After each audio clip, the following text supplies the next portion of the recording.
Hey guys! Today we're diving into another truly horrifying case.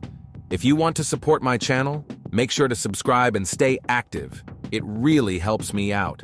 I'd be super grateful for that. Let's get started. The evening started out like any other on Long Island. A young woman had just come home after spending time with friends. She sent a quick message to her family, letting them know she was back safe. But by morning, she was gone. Her phone was silent. She didn't show up for work. Calls went unanswered. What happened after that final text? How could someone surrounded by loved ones suddenly vanish without a trace? That was the question investigators would spend weeks trying to answer, unraveling a web of secrets, deception, and carefully hidden clues to uncover a disturbing truth. Rebecca Coster was born and raised in Medford, a quiet suburb on Long Island, New York. She lived with her mother, Barbara, and stepfather, Larry Ross. She was close with her younger brother, and the whole family shared a tight bond. Barbara worked as a nurse and was a strong role model for Rebecca. Larry took care of the house, and the kids looked out for each other. From a young age, Rebecca had a naturally warm personality. She was easy to talk to, great at holding a conversation, and had a knack for lifting spirits when times were tough. Friends described her as full of energy, someone who could light up a room. That mix of compassion and her mother's influence led her to a career in healthcare. After completing her training, Rebecca started working as a nursing assistant at a clinic, dedicating herself to caring for people with disabilities. She didn't just do her job, she connected with her patients, even the ones who were difficult to reach. Her co-workers noticed how seriously she took her work and how deeply she cared. Outside the clinic, Rebecca lived an active and social life. She enjoyed evenings out with friends, exploring the city, and taking short road trips. She had a wide circle of friends, but remained especially close to her best friend, Nicole. People trusted Rebecca. She was honest, dependable, and always there when someone needed advice. In her personal life, she had recently started seeing a guy named Dan. The relationship was still pretty new, and her family didn't know him well. There were occasional arguments, but nothing that seemed alarming. Barbara remembered Dan as calm and quiet, but admitted she didn't fully trust him. Rebecca's dreams went beyond her job. She wanted to grow in her career, build a life on her own terms, but never stray far from her family. She shared a particularly strong bond with her mother. They had their routines: dinners together, quick chats before work, daily phone calls. That pattern would later become critical, because when one of those calls went unanswered, Barbara instantly knew something was wrong. That evening, Barbara was getting ready for her night shift at the clinic. She was used to leaving late and, as always, made sure everything at home was in order before heading out. In the kitchen, she found her daughter joking around with her younger brother, playfully trying to steal his food. Everything seemed perfectly normal. Before leaving, Barbara asked how Rebecca planned to spend the evening. Rebecca told her she was going to meet up with her friend Nicole, her boyfriend Dan, and a few other friends. She promised to be back early. She had a shift in the morning. Barbara told her to be careful, then headed off to work. Rebecca had made plans to meet Nicole and Dan at Butcher Boy, a local bar where their group often hung out. The place was popular with young people and just a short drive from home. That night, the vibe was casual, familiar faces, laughter, just another night out. No one knew it would be the last time they'd see Rebecca. The evening started off without incident. Rebecca sat with Nicole and Dan while the others mingled. At some point, she stepped away from the group and ended up sitting alone for a bit. That's when a man, unfamiliar to anyone there, approached her. He was noticeably older than most of the crowd, dressed more like a businessman than someone out for a casual drink.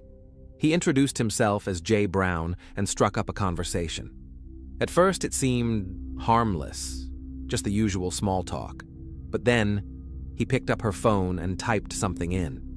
Later, it would be revealed that he had saved his number into her contacts. His behavior was too forward for a casual encounter, and it didn't go unnoticed. A friend named Jennifer, who was at the bar that night, later told investigators that she immediately felt uneasy about the man. He was asking Rebecca odd questions and seemed fixated on her from the moment he walked in. Jennifer said it felt like he had singled her out ahead of time, and he wasn't subtle about wanting to keep the conversation going. Just to be safe, and with Rebecca's consent, Jennifer saved his number on her own phone. Despite her friend's concerns, Rebecca didn't seem too bothered by the interaction. She rejoined the group, and the night went on as usual. To everyone there, it looked like just another random conversation in a bar. But that encounter would mark the beginning of a chain of events that would later lead to a tragedy. At 3:30 a.m., Rebecca sent her mom a short message. "I'm home." It was their nightly routine. Just a quick text to say she'd made it back safely. After that, her phone went silent. The first sign that something was wrong came when Rebecca didn't show up for her morning shift. Her coworkers tried calling her, then reached out to the family. Larry called Barbara to let her know that their daughter hadn't arrived at the clinic. That's when the calls started pouring in. Family and friends trying to reach her, one message after another, but there was no response. The family began calling around. Nicole said she had left the bar earlier than the rest and hadn't spoken to Rebecca afterward. She confirmed that everything had seemed normal before she left. Dan said he had dropped Rebecca off at home around 3:30 a.m., walked her to the door, and left. According to him, she went inside, and that was the last they spoke that night. By midday, it became clear that trying to find Rebecca on their own wasn't getting anywhere.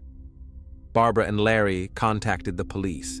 They gave a full description: her height, appearance, what she was wearing the night before, her routine, job schedule, social circle, everything they could think of. At first, authorities explored the usual possibilities. Maybe she'd gone away unexpectedly, stayed over with a friend, or her phone had just died. But none of the calls turned up any useful information. No one knew where she might be, and her phone remained silent. The case quickly shifted into a potentially dangerous situation. The most important lead at that point came from Dan. He was the last person known to have seen her. His account of walking Rebecca to the door became the official starting point of the investigation. Rebecca's family pushed for immediate action. They were adamant. She would never just disappear without telling someone. She was responsible, reliable, and never missed work without notice. The complete silence on her end only deepened their fear. The next logical step was clear: an official interview with Dan and a full review of his timeline. Dan was brought in for questioning and asked to walk investigators through every detail: when he left the bar, how he got to Rebecca's place, where he parked, and when exactly they parted ways. He responded calmly, insisting he didn't harm her and hadn't seen her since that night. When asked, he handed over his phone for review and agreed to let them search his home and car. The search was conducted the same day. His apartment appeared normal. No signs of a struggle, nothing out of place, and nothing suggesting he had anything to do with her disappearance. The car had only everyday items. There was nothing suspicious. Neighbors confirmed they hadn't heard anything unusual, no noises or shouting during the time frame in question. They only mentioned that Dan returned home late, which aligned with his own statement. Dan was interviewed again. Investigators focused on common red flags: the exact time they left the bar, where the car was parked, who got out first, if they discussed plans for the next day, and whether there was any communication after they parted. His answers were consistent. He made a point of saying he cared deeply about Rebecca and had no reason to hurt her. He agreed to take a polygraph test. The baseline questions passed without issue, but on the critical ones: were you involved in Rebecca's disappearance? Did you see her after dropping her off? Do you know where she is now? The results indicated signs of deception. These findings were noted in the report, along with the standard disclaimer. A polygraph is a tool for evaluating credibility, not hard proof of guilt. Investigators emphasized that the results didn't line up with any physical evidence, biological traces, or conflicting witness statements. At the same time, they reviewed the timeline of events. Witnesses who were at the bar that night described the evening consistently: when the group broke up, who left when, and that there were no signs of conflict. Their accounts matched up. A search of the area around Rebecca's home didn't yield much. There were no security cameras, the yard was empty, and the tire tracks found nearby weren't useful for analysis. At that point, investigators concluded that the boyfriend as direct suspect theory had reached a dead end. There were no formal grounds for detaining Dan. He remained classified as a person of interest and was informed he'd need to stay available and provide any additional information upon request. The case was now officially categorized as a stalled primary theory with no supporting physical evidence. Investigators shifted focus to alternate leads, phone activity, security footage, and identifying any outside contacts Rebecca may have had in her final hours. That's where they hoped to find their first real break. Late one night in Stonington, a driver traveling along a remote, unlit road spotted a small fire near the shoulder. He pulled over and called emergency services. Coincidentally, a local firefighter, off-duty but carrying an extinguisher in his vehicle, happened to be passing by at the same time. When the two men approached the flames, they quickly realized it wasn't just grass burning. The firefighter acted fast, using a controlled upward spray of powder to extinguish the fire while preserving anything that might serve as evidence. Within seconds, it became horrifyingly clear. There was a body in the fire. Police arrived quickly, shut down the road, and sealed off the scene. Bright floodlights were set up, the perimeter was marked with tape, and investigators documented the footprints of the first responders to rule them out later. There were no visible signs the body had been dragged, nor was there noticeable blood outside the immediate burn area. This suggested the act had occurred elsewhere, and the remains were brought here, likely in an attempt to destroy evidence. On the ground, they found melted pieces of plastic and residue from adhesive on what appeared to be duct tape. The condition of the body made identification difficult. It was badly charred, and the clothing was almost entirely burned away. The body had been tightly wrapped in sheets and plastic, all secured with layers of tape. The most severe damage was to the face and limbs. Fingers were missing, and both ears and the nose had been removed. A section of skin had also been carefully cut from the back, indicating deliberate tampering before the fire was set. Crime scene technicians followed standard photographic protocol: wide shots, mid-range, and close-ups. Tire marks and shoe prints were documented, as was the likely direction of vehicle travel.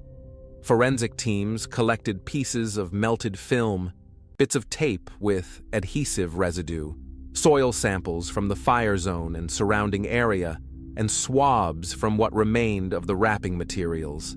Everything was labeled, and details about time and the responsible technician were entered into the chain of custody logs. Meanwhile, a dispatcher searched for any nearby surveillance cameras or private security systems. Unfortunately, no public cameras were mounted on nearby utility poles, and the closest homes were too far away to have captured anything. Investigators began mapping out possible routes from major highways and areas where a vehicle might have turned around. An analysis of the fire's temperature and burn pattern suggested it hadn't been burning for long. The blaze was likely started shortly before the first witness arrived, possibly using some type of accelerant. A strong chemical smell still lingered in the air, but no fuel containers were found at the scene. After the initial examination at the scene, the remains, carefully wrapped in multiple layers, were transported to the office of the chief medical examiner. The identity of the victim remained unknown. The case was assigned to Dr. Kenner, a seasoned forensic pathologist with years of experience in complex autopsies. He followed strict protocols, a meticulous record of the condition as received, separate packaging for each layer of material, and full contamination control. The unwrapping process began with the outermost layers. First, wide shots were taken, followed by close-ups of the knot placements. The plastic wrap and sheets were removed one at a time, with each piece sealed in its own evidence envelope. Adhesive strips were carefully lifted using tweezers and placed on slides for fingerprint and fiber analysis. Fire extinguisher residue was gently rinsed from specific control areas to isolate it from any surface particulates on the wrappings. Once the materials were removed, the basic physical traits were documented. Female, estimated age around 20, average build. A precise rectangular area of skin was missing from the lower back, with clean edges indicating it had been cut deliberately. The location matched a common placement for large tattoos. Based on that finding, investigators formed their initial working theory. The person responsible may have attempted to prevent identification by removing a tattoo. To explore this possibility, missing persons databases were queried using the profile female, early 20s, large lower back tattoo. The search began in Connecticut, focusing on state records, local reports, and recent bulletins. No matches were found. The search radius was then expanded to neighboring states, including New York, on the assumption that the discovery site might not be the location of the crime, and the victim could have been transported from elsewhere. At the same time, all packaging materials were submitted to the lab. 2 types of tests were ordered for the tape: fingerprint lifting from the adhesive side and DNA/fiber analysis from the interior.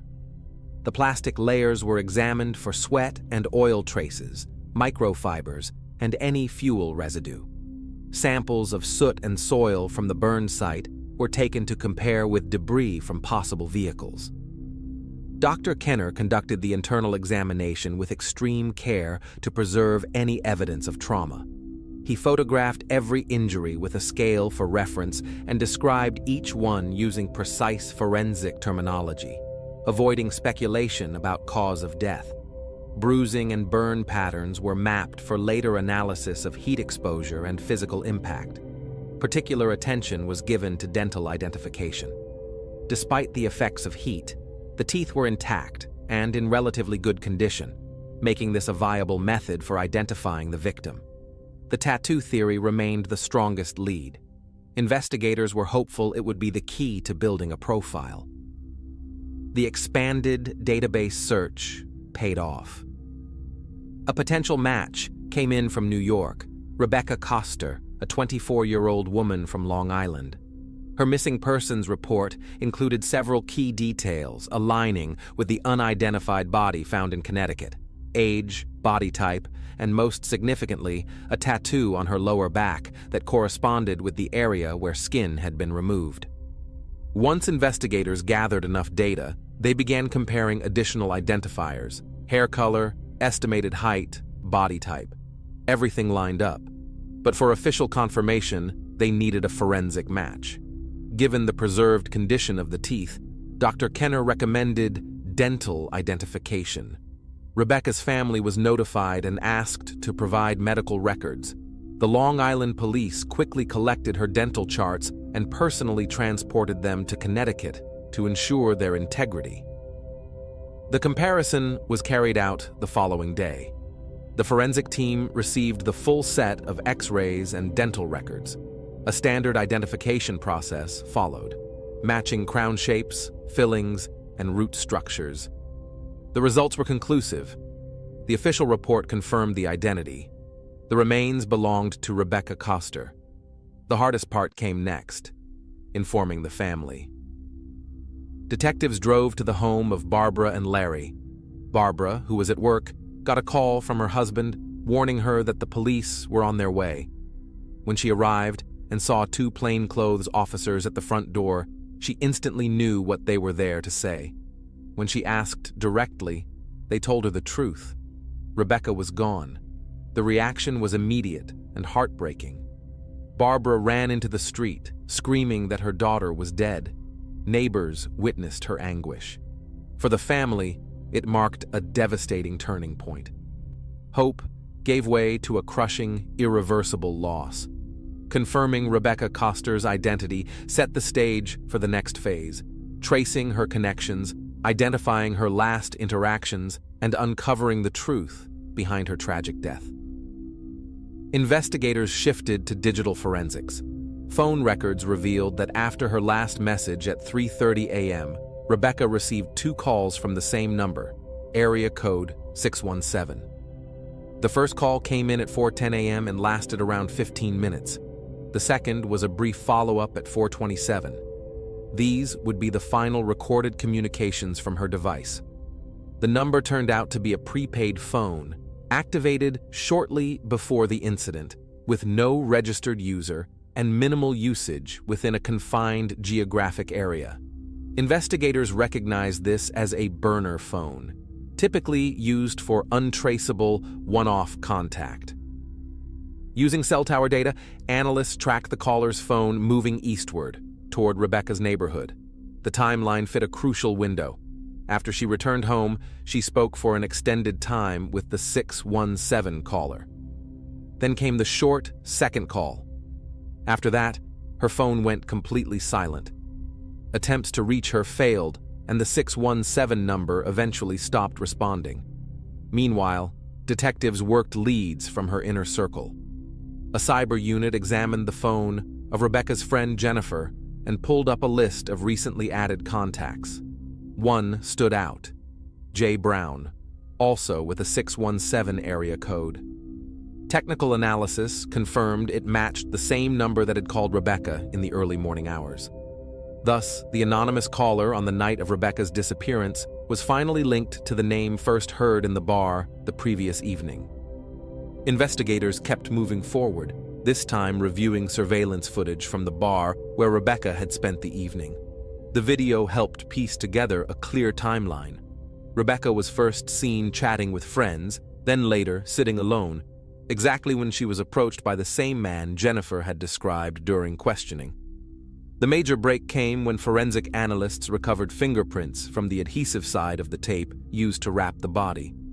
Despite the fire damage, 2 full thumbprints were lifted.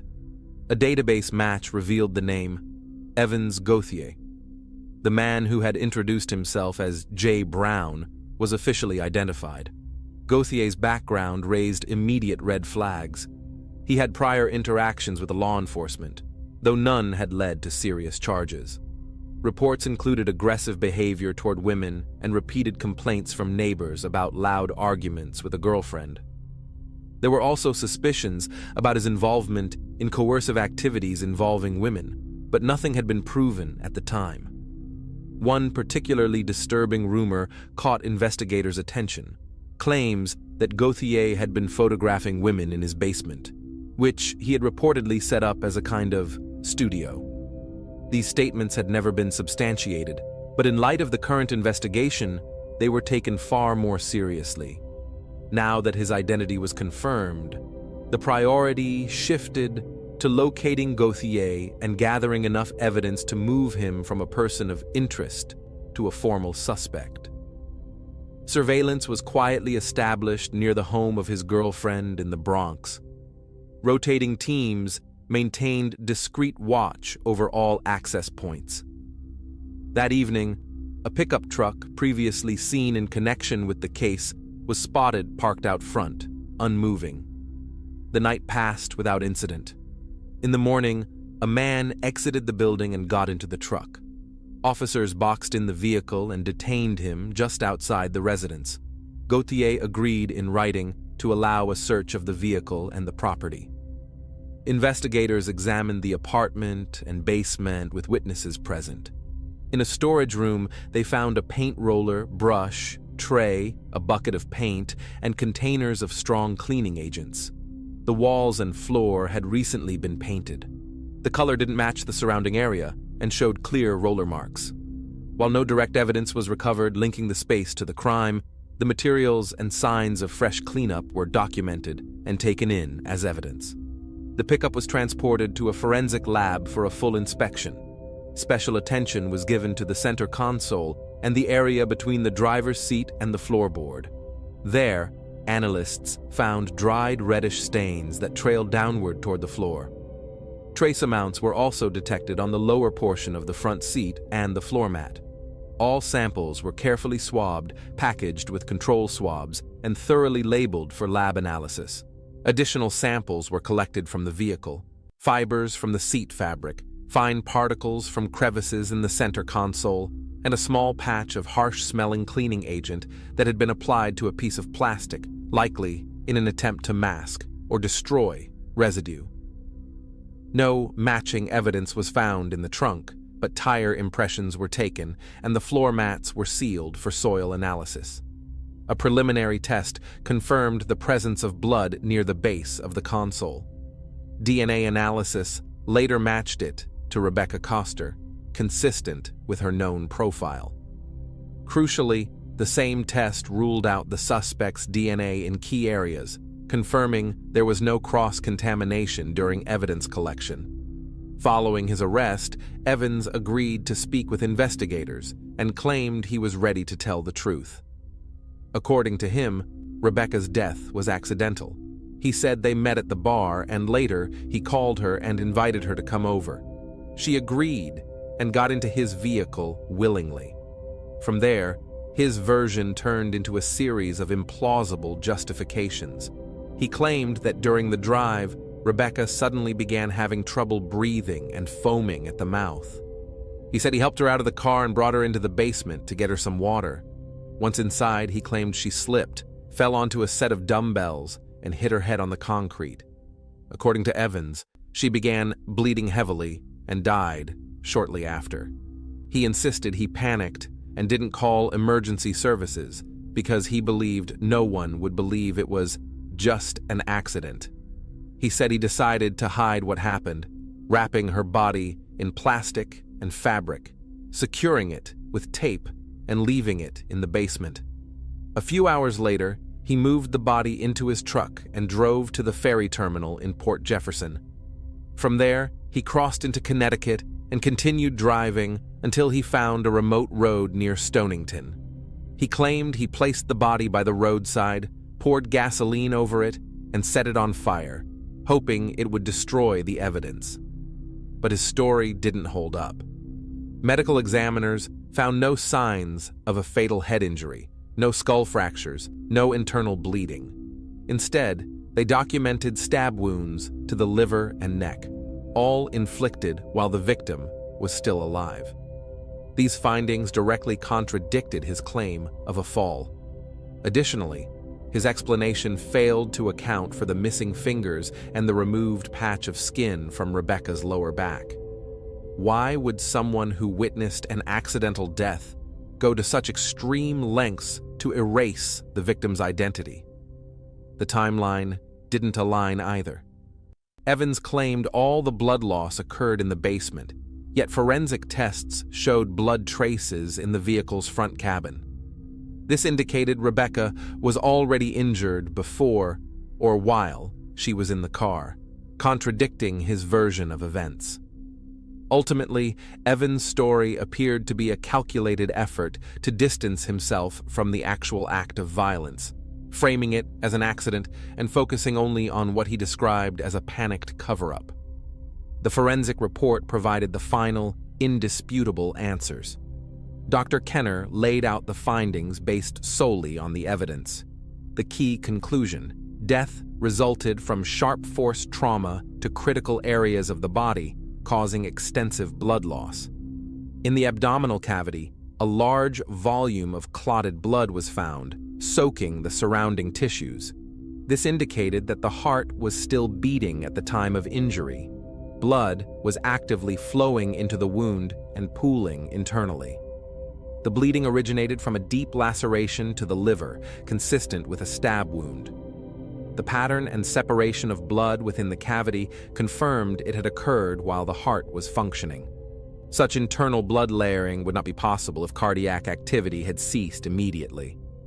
Puncture wounds were also found in the neck's soft tissue, along with evidence of air entering the venous system. Examination of the heart revealed a gas blood mixture, a clear sign of an air embolism.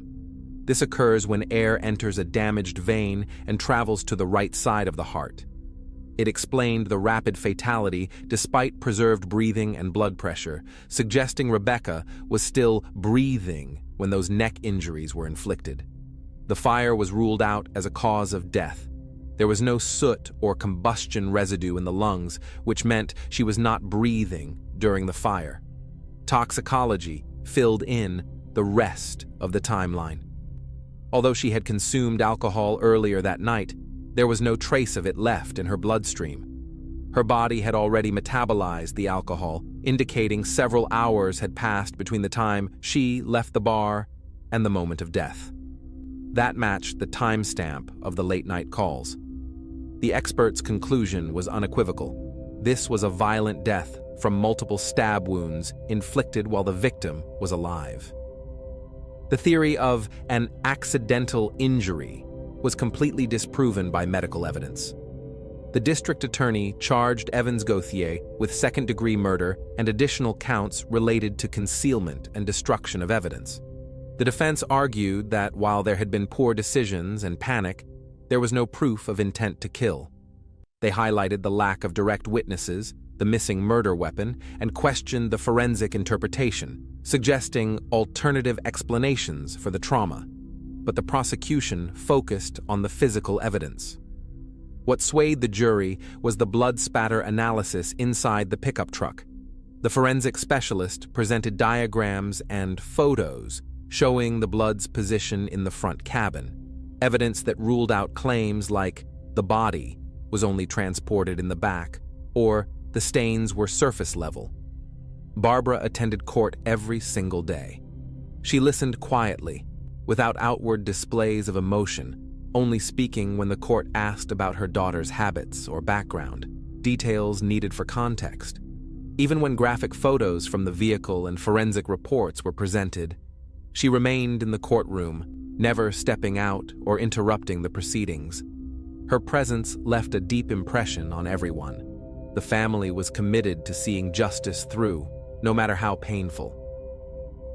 After witness testimony concluded, the judge instructed the jury on how to evaluate the evidence and the legal standard of reasonable doubt. Then came closing arguments. The defense again leaned on the idea of panic, claiming there was no intent to harm. The prosecution focused on deliberate actions, both before and after the killing, arguing they pointed to clear intent. The jury was sent out to deliberate. The verdict was swift and unanimous: guilty of second-degree murder. The jurors found that Rebecca's death had resulted from intentional violence, and the claim of panic didn't match the physical evidence. During sentencing, the judge addressed not only the act of taking a life, but also the disturbing efforts to conceal it afterward. He emphasized that these actions showed a deliberate attempt to erase the victim's identity and rob her family of the truth. He used the term inhumane acts to describe the level of cruelty involved. The sentence handed down was at the upper end of the legal range: 25 years to life in prison. The judge explained that this length reflected both the severity of the crime and the defendant's ongoing denial, even in the face of overwhelming evidence. In her final statement, Barbara thanked everyone who had worked on the case and brought it to trial. The verdict gave her a measure of peace, knowing that the man responsible would never walk free or hurt anyone else.